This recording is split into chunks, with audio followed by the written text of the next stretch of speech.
नमस्कार, मैं हूं मनोज बनू। आप देख रहे हैं आंकड़े हमारे फैसला। आपके बात करेंगे दो बड़े विषयों की, कुछ सवाल भी होंगे, हमने लोगं से राय भी ली है और उस पर चर्चा भी करेंगे। लेकिन सबसे पहले बात देश दुनिया की बड़ी खबरों की। पहली खबर संसद से जुड़ी हुई। 9 राज्यों की खाली हुई 12 राज्यसभा सीटों के चुनाव के लिए चुनाव आयोग ने तारीखों की घोषणा कर दी है। 3 सितंबर को सुबह 9 बजे से शाम 4 बजे तक चुनाव होगा।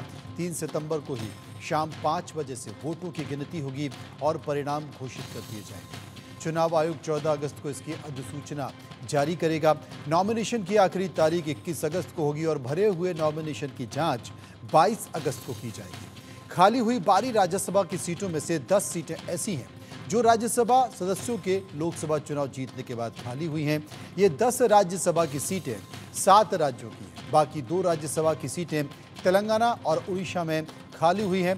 तेलंगाना से राज्यसभा के सांसद डॉक्टर के केशव राव ने बीआरएस छोड़ कांग्रेस का दामन थामा है, जबकि उड़ीसा से ममता मोहंता बीजेडी छोड़कर बीजेपी में शामिल हो गई। पार्टी बदलने के बाद दोनों ने राज्यसभा से इस्तीफा दे दिया है। जिन 10 राज्यसभा सांसदों ने लोकसभा चुनाव जीता है उनमें केंद्रीय मंत्री पीयूष गोयल, सर्बानंद सोनोवाल, ज्योतिरादित्य सिंधिया भी शामिल हैं। लोकसभा सदस्य बनने के बाद राज्यसभा की 10 सीटें खाली हो गई। बात करते एक और बड़ी खबर की। उत्तर प्रदेश के 4204 गैर मान्यता प्राप्त मदरसों के भविष्य को लेकर 20 अगस्त को सुप्रीम कोर्ट फैसला सुनाएगा। सुप्रीम कोर्ट के फैसले के बाद यह साफ हो जाएगा कि मदरसे चलेंगे या फिर नहीं। उत्तर प्रदेश के मान्यता प्राप्त और सहायता से चलने वाले मदरसों से गैर मुस्लिम बच्चों के साथ ही 4204 गैर मान्यता प्राप्त मदरसों के सभी बच्चों के स्कूलों में दाखिले के मामले में सुप्रीम कोर्ट फैसला सुनाएगा। कोर्ट ने सुनवाई होने तक मदरसों से बच्चों को शिफ्ट न करने के आदेश दिए। टीचर्स एसोसिएशन मदरस अरबिया ने यूपी के मुख्य सचिव की ओर से इस संबंध में जारी आदेश के खिलाफ सुप्रीम कोर्ट में अवमानना याचिका दाखिल की थी, जिसके बाद सुप्रीम कोर्ट ने 5 अप्रैल 2024 को मदरसों से बच्चों को सुनवाई तक शिफ्ट न करने के निर्देश दिए थे। एसोसिएशन के मुताबिक 22 मार्च को इलाहाबाद के लखनऊ खंडपीठ ने मदरसा बोर्ड एक्ट को असंवैधानिक घोषित करने और मदरसा छात्रों को अन्य स्कूलों में शिफ्ट करने के आदेश दिए थे, जिसके खिलाफ दायर याचिका पर सुनवाई करते हुए सुप्रीम कोर्ट ने स्थगन का आदेश दिया था। टीचर्स एसोसिएशन मदरस अरबिया ने सुप्रीम कोर्ट के आदेश के खिलाफ केंद्रीय बाल अधिकार संरक्षण आयोग ने मान्यता प्राप्त और सहायता प्राप्त मदरसों से गैर मुस्लिम बच्चों और गैर मान्यता प्राप्त मदरसों के सभी बच्चों को स्कूलों में ट्रांसफर करने के आदेश जारी किए। अगली खबर उत्तर प्रदेश से ही। उत्तर प्रदेश के अलीगढ़ के गभाना में कार को टक्कर मारने के बाद दूध से भरा एक टैंकर सड़क पर पलट गया। टैंकर से दूध सड़क पर बहने लगा। हादसों से कार सवार परिवार घायल हो गया, जिन्हें अस्पताल में भर्ती कराया गया। हादसा अलीगढ़ से गाजियाबाद के रास्ते में हाईवे टोल प्लाजा के पास हुआ।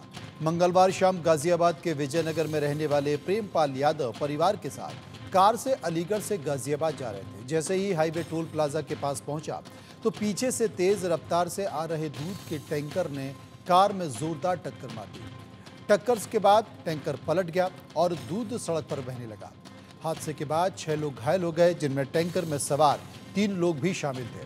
टोल प्लाजा की टीम ने टैंकर में सवार घायलों को कस्बे के निजी अस्पताल में भर्ती कराया। कार को टक्कर मारने के बाद टैंकर ड्राइवर फरार हो गया।